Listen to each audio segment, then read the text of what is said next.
So let's take a look at post-transcription control, specifically RNA splicing. And this is where I think this process gets just absolutely amazing.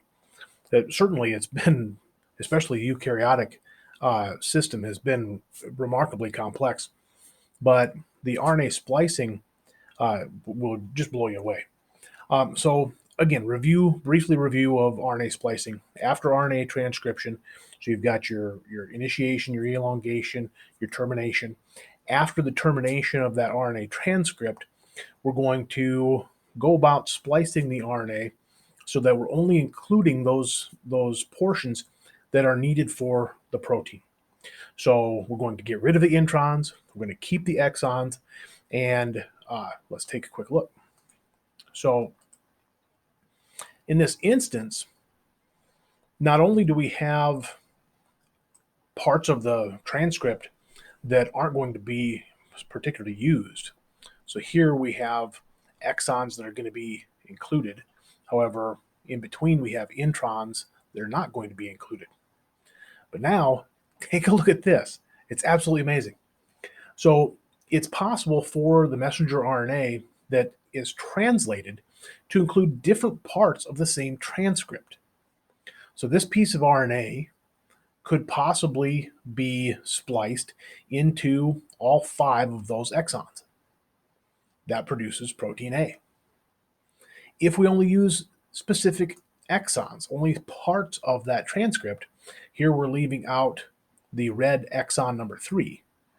Okay, that's going to produce a slightly different protein, but albeit a different protein.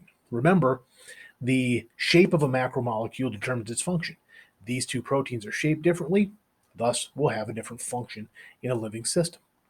Okay, that same transcript now, let's exclude exon number 4 instead of number 3, and we have a completely different protein once again. So depending on which exons are included in the final translation process, we can produce different genes. Okay? Pardon me, we can produce different proteins from the same gene. Here we have another example.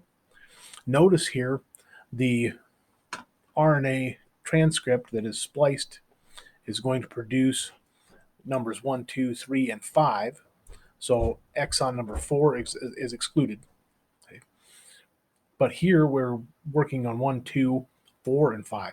So exon number 3 is excluded. These produce relatively similar muscle proteins, and yet different proteins altogether.